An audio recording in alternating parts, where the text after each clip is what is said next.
Welcome to the Genius Looks Like This podcast.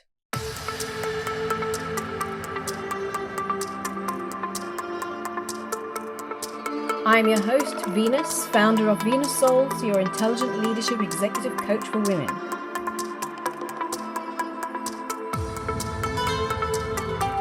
And I'm here to remind you of the power of your own genius.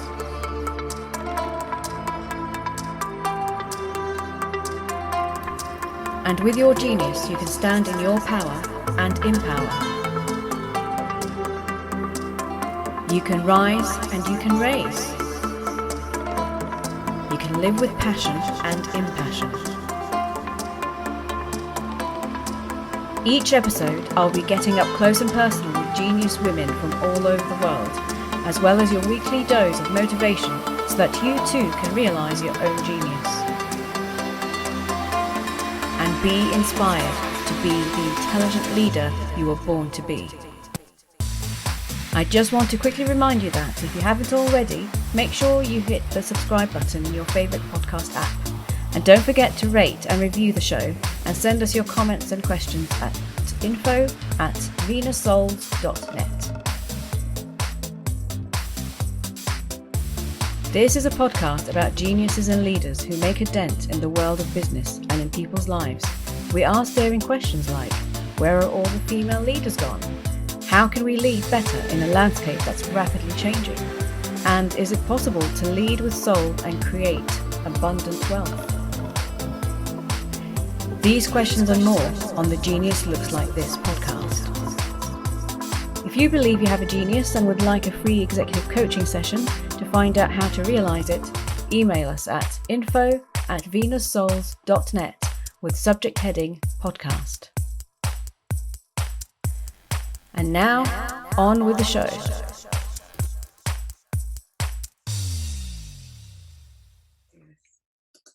Hello world, and welcome to the Genius Looks Like This podcast with me, Venus Souls.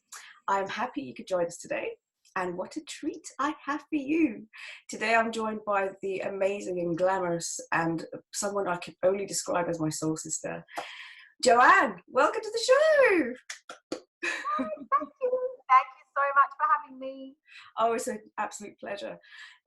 Joanne, let me tell you, everyone, let me tell you a bit about Joanne. Joanne's passion is to elevate women around the world as a feminine energy expert and lifestyle coach. And she believes we can untangle and clear the patterns and beliefs holding us back to finally experience the extraordinary, purpose-driven life we desire. And she's been doing it for over 16 years. Her journey of transformation has illuminated her gifts and ability to create remarkable results, beginning in her own life. Sitting behind her desk as a successful project manager, she knew deep inside that she was created for more. With the application of personal development and coaching, feminine movement and theta healing, Joanne learned how to step into her purpose, aligned and fulfilled. And she uses the same holistic approach with her clients, helping to connect them with their divine nature, aligning in mind, body, and spirit. The result has been hundreds of empowered clients, I'm one of them, by the way, whose desire was to live lives that are full, authentic, and making a difference in the world. And if that isn't genius, I don't know what is. Okay, and I can testify to the power, how powerful a healer she really is.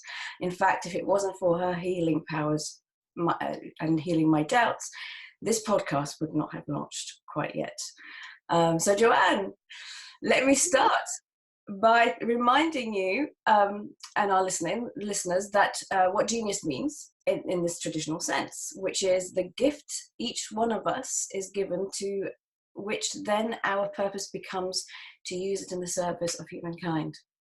Okay, what do you think of that definition when you compare it to how the world defines genius for us today? I think it's extraordinary, and I love it that we just tap into our own unique abilities to serve humankind, to serve and to use what we have been given, or what we've been given to serve and to help mankind. I love it, or womankind, or both kind. Exactly. And I love the idea that the Romans said that every single one of us has a genius. Not just, the problem with today's definition of genius, it says it's exceptionist. It says only those, the likes of Bill Gates or Steve Jobs, are geniuses. But actually, every single one of us is. We are.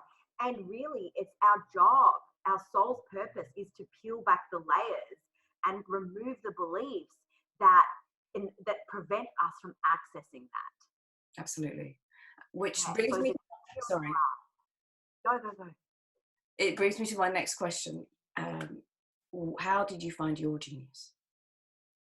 Well, what's really interesting is as I was preparing for this podcast, I know one of my I have a few geniuses, Yes, you do. right? I feel like one of the biggest, one of the I feel like is my genius is the ability to create community, the ability to create community for women, such that they can heal and grow in a tribe. And I do that through many different ways, and I have many different vehicles. But really, what's missing, I believe, in the world today is community. And it's not just a Facebook community or an online community. They're great, but it's communities of women coming together to, as we used to back in the days of, in ancient times, when women used to come together in their tribes, and they used to sit around the campfires, and the young would be in the middle, and the women would be there protecting their young, and being as one in a community, and the safety and the sacredness of that community. And so that's what I believe is one of my genius to create in this lifetime. Absolutely. I couldn't agree more. And you reminded me of, I don't know if you've heard of, and I came across it because I was reading a book, a story. It's called The Red Tent. And I realized that in ancient times, when women were on their periods, they vanished them into a red tent. And I can imagine that I wish I was a fly on the wall of those tents to listen in on the conversations that must have gone on in those tents, and the sense of community and unity. Even in banishment, I'm sure it would have been exhilarating. And yes, I've seen that. I've seen the movie. I haven't read the book, but I've seen the movie. Oh, it's a movie? I've got to watch it. But I need to finish the book first. Okay. So how do you know for sure that you found your genius? That's a really great question. I feel like your genius, you're always uncovering aspects. I believe it's like you're like a diamond. And there are many different facets to a diamond. Just as there's many facets, I believe that you are your genius. And then there are many facets to be able to see the different elements of your genius. And so how do you know that you've got it? Or how do you know? I feel like that there is a feeling within your soul that you are living in your mission, that you are living, that you are feeling fulfilled.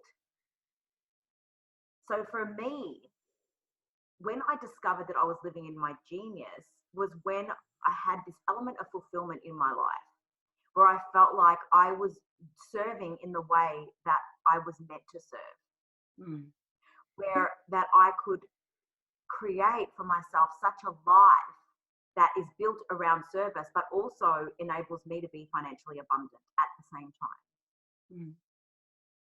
And so, does that answer your question? Yes, it does. Thank you. Yes, you're absolutely right. I think that there is a feeling, it just could describe it as a click, I suppose, or just you just know. And you're right, it's fulfillment. It's not a sense of achievement, it's fulfillment, which is a very different thing. It is absolutely. It's a sense of fulfillment. When you're in your genius, it's fulfillment. It's not, you can tick a box anytime. Yeah. Most of my clients are very successful women that have mastered the art of achievement, or the science of achievement, I should say. Absolutely. A lot of my clients have mastered the science of achievement. They've got results in their life. They've created businesses. They've reached the top of their game in their industry. However, they're missing something. They're missing that fulfillment that comes. And so really, yes, it's about feeling fulfilled. Absolutely. Thank you. So, okay, so I know that you describe yourself as an intuitive healer. Can you tell us more about that, please? I can. Well, you see, I believe, firstly, I don't do the healing. The God, the creator, whatever you want to call it, universal intelligence, the divine source, the field, that consciousness that governs everything. I believe they do the healing. And I am just a vehicle to co-create a healing with an individual and that energy. And the way that I access that is by, I had to clear a lot of my own limiting beliefs. A lot of my own beliefs that I had, you know, based in a religion,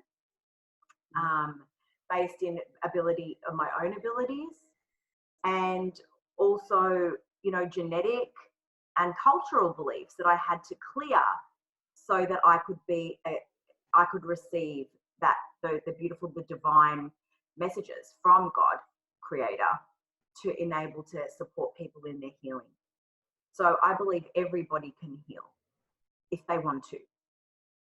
And every single human has the ability to heal themselves. That's amazing.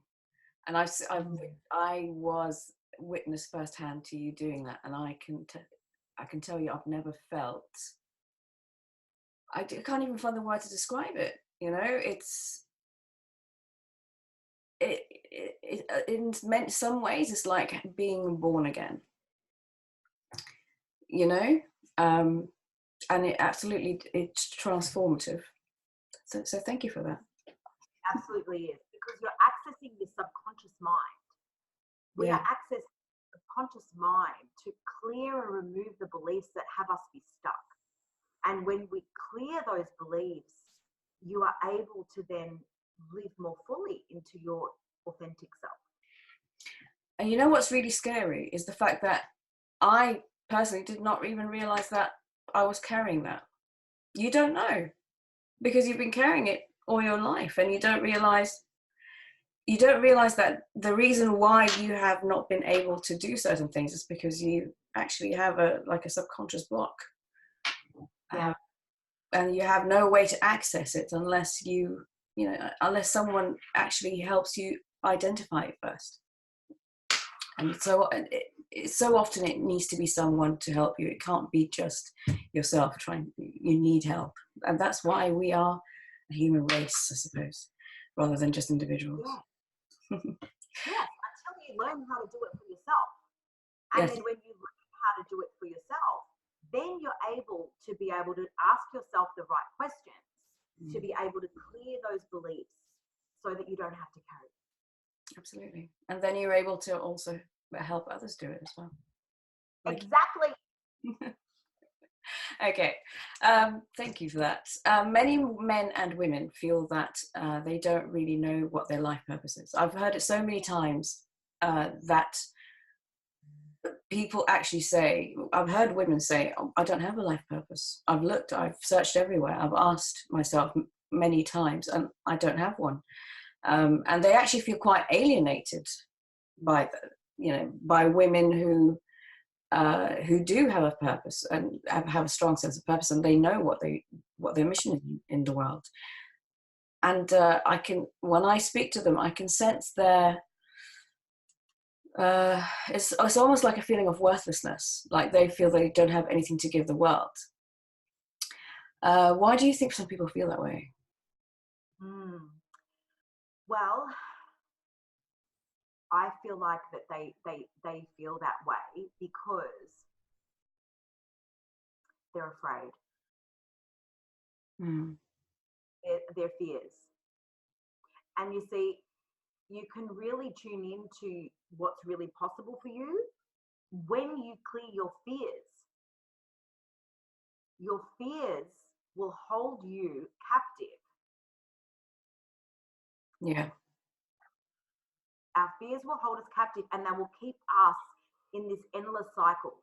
This cycle of going around and around in circles. And what is the main thing for women is that mostly women are so used to doing what the world expects of them, what their families expect of them, what their families, their parents, their culture And they expect of them. that's for life purpose. That's right. And they think, oh, that's all I'm good for. Oh, I'm just good enough to be a mother. Yes. And that's my purpose. Or I'm just good enough to be a wife. And that's my purpose.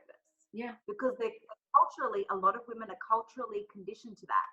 And even to the point where we don't even really know what is it that we want, because we are so used to doing what everybody else wants. Absolutely. And we tolerate so much. I keep thinking about the women who tolerate abuse, emotional, mental, domestic, and they do it because they think that this is their higher purpose, that they have to stick with it and see it through to the end. But how many times do they need to hear? No, you don't.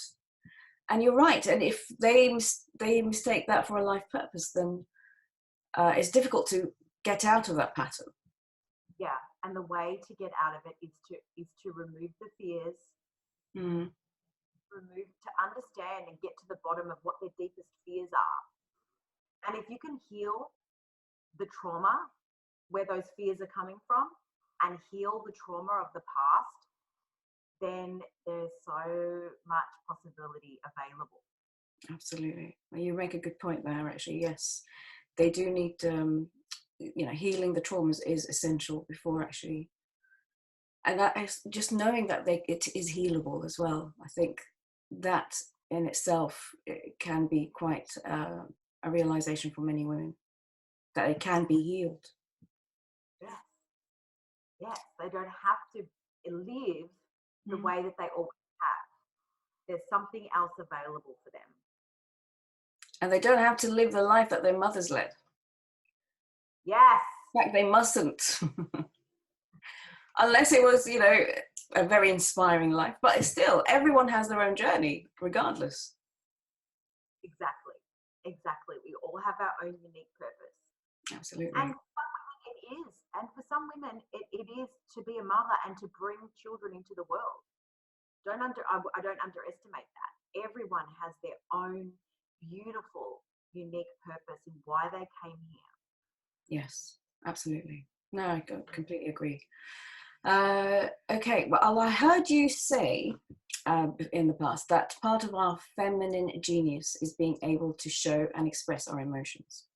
And actually, research has proven that women and men who exercise emotional intelligence make much more effective leaders, and women who lead particularly through feminine energy are far more effective and empowering as leaders than women who exercise masculine energy.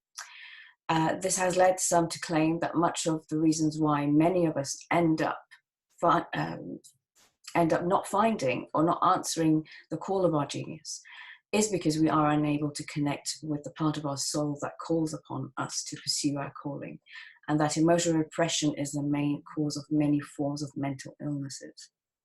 I would love to know what you think of this. Oh, absolutely. I love it that there is, the research to back what I know. And what I know is that, yes, when we hold emotion in our bodies and we suppress that emotion, it creates dis-ease in the body. That emotion needs to be freed. It needs to be released.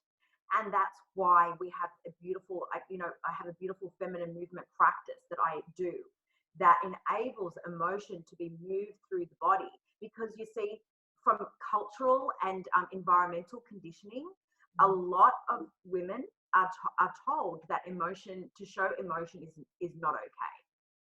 It's not okay to cry.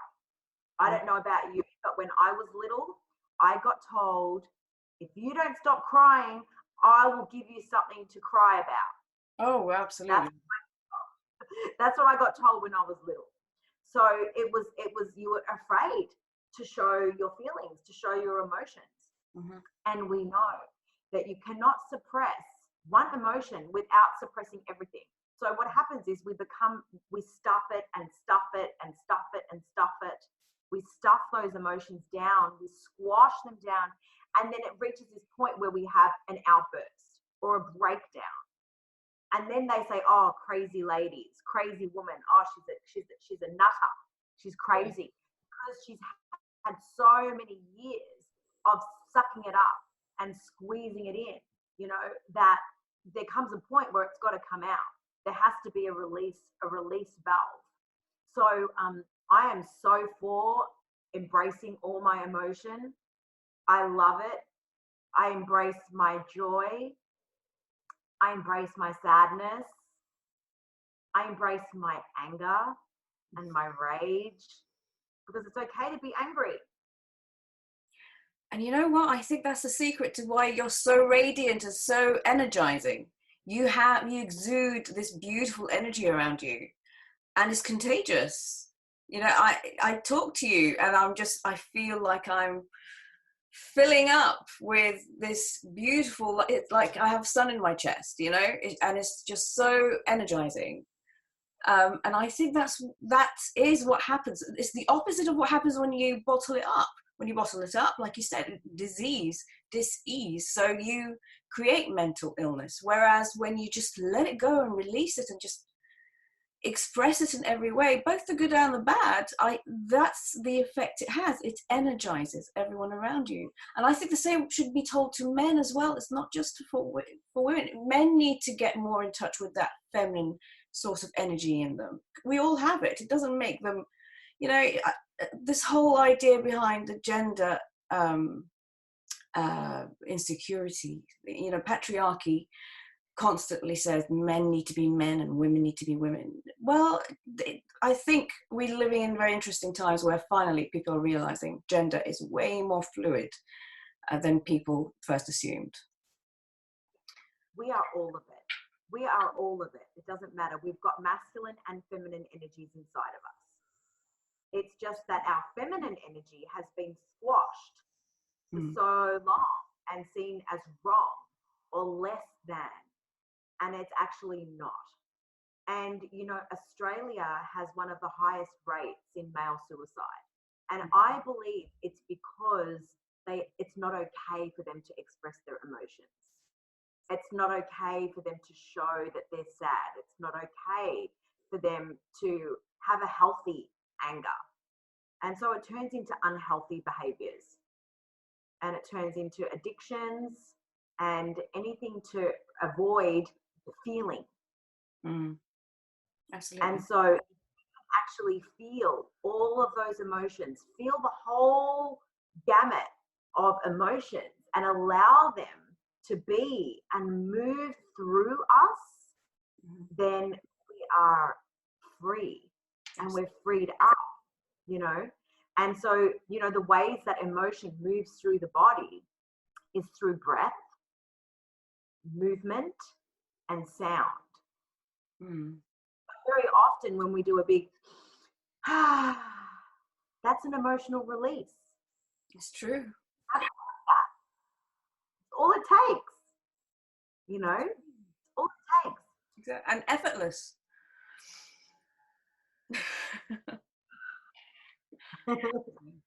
And we do it unconsciously, and yet we have this power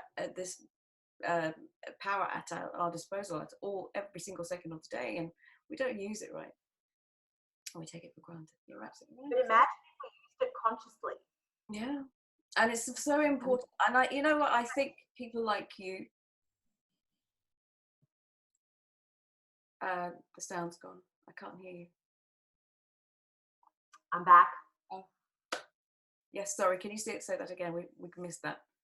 I'm back. No, you were saying. Oh, okay. I think that's why it's so important for people like you exist. Okay, because it's time to bring the feminine back, and I know that your mission and mine, we're aligned like that. We're bringing back feminine energy, baby. Yes, we're reclaiming what has been lost. Absolutely. And And reclaiming it in a healthy way, and not in a way that is hating of men, because I adore men. I I have two adore sons. men. So for me, actually, it's way more imperative that my sons are, that I teach my sons this, because it means that they develop healthy relationships with themselves. They develop healthy relationships with their partners in the future. They develop healthy relationships with people around them and society. And, you know, they don't become part of the problem, they become part of the solution. And that is the most important thing, you know? So great. We are doing a great job, girl. We just need more people to know their genius so that they can do it too. Yes. Let's connect everyone with their genius. Absolutely. Okay. So straight into that point. So you, obviously we are in the business of empowering women, okay, particularly women, but also men. Okay. For me, it's very important that my feminism encompasses both genders, because it's important that both grow and both evolve and expand their roles and lives to lead powerfully in their lives and their careers. And that so many women are called upon to be leaders and take on that role, like you and I am. But I would argue that, and I would even argue that far more women are called upon to be leaders more than men, because I just, you know, because we lead from very early on in life, don't we? We lead, we're expected to look after the siblings, especially if you're the eldest. We're expected to nurture, we're expected to lead a family and so on, you know, both men and women. But I think a lot of the nurturing responsibilities fall upon women, probably because of expectations. I'm not going to say it's because these are gender roles, but I think the expectations have always been that we, particularly in, you know, some parts of the world, it is the women who are going to take charge, right? But even at work, it's important. So many women feel like they are capable of leading, yet they're not given the opportunity to. So many of them, so few of them are able to pursue these for various reasons, right? And even when they are able to take on these leadership roles, they feel forced to become men in skirts. What advice would you give these women who feel pressured to focus on their masculine energy when it comes to leadership, instead of channeling their feminine energy, which is far more powerful and in alignment with who they authentically are? So it's a really great question. So what I would say is the world needs you. To women, I would say this to women: the world needs you to be in your authentic truth. The world doesn't need more masculine leaders. We have plenty of them. We have plenty of them, and they're great. And they serve, and often they're great. They serve a fabulous purpose. It's needed, it is required. But what the world needs right now is more women who are really reclaiming their truth and their power. And that is to lead from a different place. It's not leading from a place of domination and control. It's not control over, it's not dominating others. It is power with. It is taking the power with others and coming together as community and having power together. So it's not about dominating and control, that kind of power. It's about leading from this place of authenticity, of reclaiming our emotions, of reclaiming our truth, of eradicating shame that we carry from our bodies about being women, and owning everything, owning our lightness, owning our darkness, and leading from this place of wholeness. Healing our traumas are required in order for us to do that. Healing our cultural beliefs, healing our lineage, healing our ancestry is required so that we can lead in this most amazing, authentic truth that we have. We all have within us. Yeah. And, you know, I was attending an event with Tony Robbins in India. And one of the speakers was on the stage. And he said, there is coming a day when the divine masculine will bow to the divine feminine. And when he said that, I just burst into tears because I knew that he was talking to me. My soul knew that that was my message. What was really interesting was a lot of the people who were in that same seminar didn't hear him say that, but I heard it and I cried because it touched my soul, because I know that's the truth. And it's not to say that they will bow because that we are more superior than them, but they will bow to our divineness, our divinity. Acknowledge it in a way, rather than look at it as inferior. Finally, they will see it as an equal. But they'll only do that when we see it that way first. Absolutely. We need to own it first. Yeah. Wow. Well, Joanne, I can talk to you for hours and hours and hours, and I'm sad that I have to wrap this show up so that because we're running out of time. But I cannot thank you enough for being a guest on my podcast today, and what a way to launch my show. I couldn't be more grateful. I really, truly am. Thank you so, so much. But before we go, could you please tell our listeners, how can they find you? Oh, they can connect with me on social media, Joanne Omer. That's the best way to usually connect with me. They can follow my page or follow me on social media. You'll see all of the amazing things that I'm up to, running retreats or teaching people how to connect into their own ability to heal, or, learning how to move their bodies in a beautiful, sensual way. I also work with men. So I do relationship coaching as well, and working with people to heal their relationships. So it's not just women, but, through also working together in relationships, we're healing our future generations. We're healing ourselves for the future, for the future generations. You're doing an amazing job. And yes, do get in touch with Joanne. I'm going to put all the links on the episode info so that everyone could get in touch with you and see what amazing things you're always up to. You're always up to something amazing. I love it. Okay, thank you so much, Joanne. I can't be more grateful. And thank you to our listeners as well for tuning in. And hopefully they will like, subscribe, review, share, whatever they need to do to spread the word, and hopefully get our show to get our words to people who need to hear them the most. Thank you so much, and hopefully we'll speak to you again soon on the show. You will, hopefully. Definitely. Thank you.